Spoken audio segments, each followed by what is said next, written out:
We ended up 99.9% accurate model. It's a really great moment to actually receive the IP of a Formula One team. Now, Mercedes F1 is something that no other team ever has done, and that is to put this piece of IP in the market. Do you think this is the best Formula One sim racing wheel on the market? I think I just can't help stop looking at this Mercedes F1 wheel. How was that working with Mercedes as a licensor, essentially? it started with us being the esports partner, team supplier of Mercedes F1, and the ball got rolling from there. So obviously at one point there was a moment where we started to talk about licensed products. And then obviously this wheel came up. Was that like what would be the ultimate licensed product? It would be the wheel. Yeah. Is that? Yeah, of course, of course. It's like, it's like if you're, in all honesty, it's like stating the obvious. This is the only part that you could copy out of a real race car and put it on your sim cockpit. This is one of the authentic parts that you could put on a racing cockpit. So, and I don't understand how that works. Do you?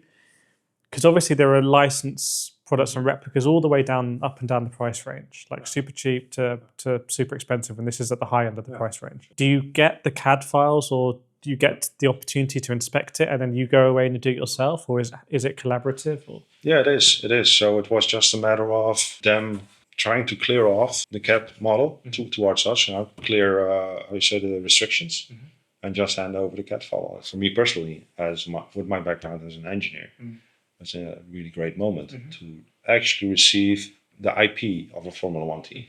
Because, what they've done, Mercedes F1 is something that no other team ever has done, and that is to put this piece of IP on the market, for everyone to touch and hold. And I think that's one of the greatest things about this wheel is that as a Formula One fan, you can have something, I would say Formula One grade in your hand, in your house. Formula One is a very secretive world. But Formula One teams, they don't sell their wheels. They don't need to or want to, I would say. Yeah. So do you get that CAD file and then you have a price point that you think this is a price point we can sell it? And then how does that, because their choice of materials and how you manufacture the molds and everything?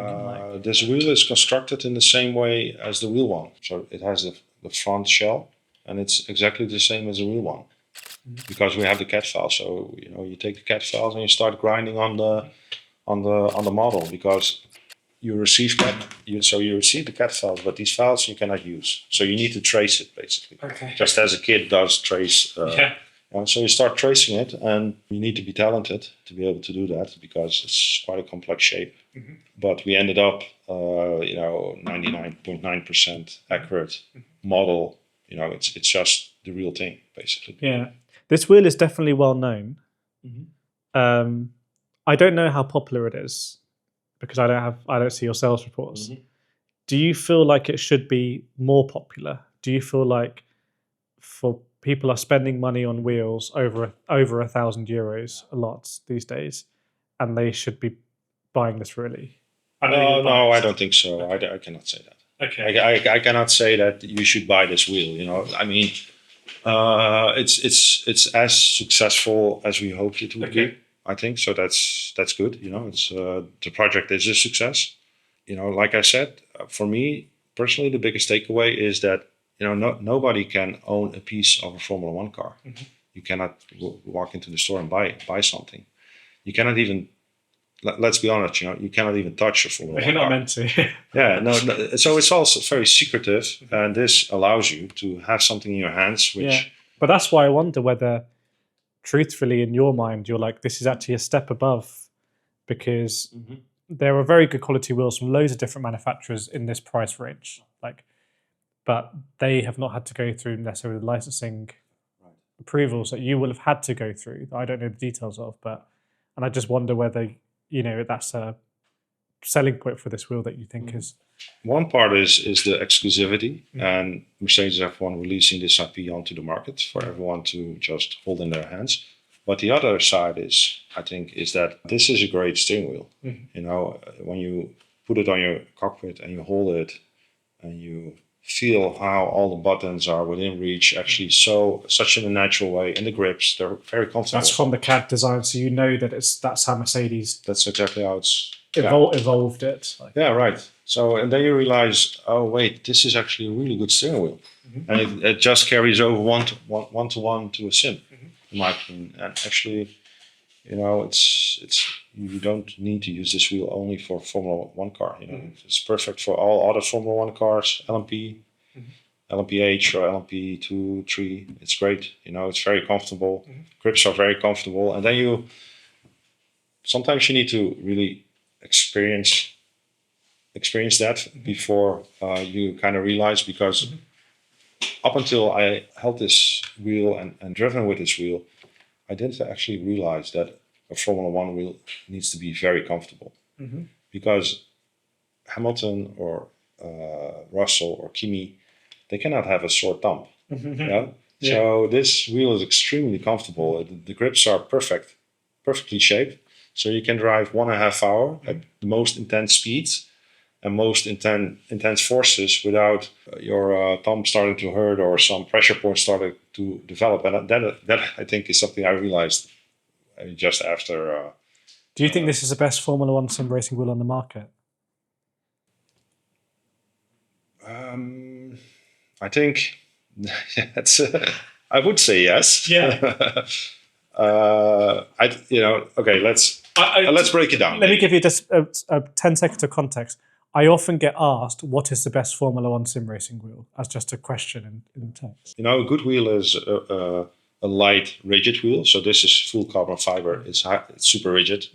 So all the force feedback translates through this carbon fiber shell to your hands in the best way possible. Then it's very very comfortable to use. All the buttons are just where you want them. So if that qualifies as a really good wheel, then this is a really good wheel. Yeah. The reason why I ask a little bit also is because we spoke a lot about the cockpits and aluminium extrusion, and there are lots of other brands who are doing aluminium extrusion cockpits unlicensed, for example. They're not like branded like this with the Formula One team. However, as far as I'm aware, there's a Thrustmaster, a Ferrari replica wheel, but it's a completely different price point. Yeah. There's not another wheel like this in the market. Right. So for Simba, I just wonder if you feel like it commands. This is a real significant product in sim racing as a whole. In the evolution of sim racing, for example, when you first start new cockpits. For us, it's for other people to say maybe.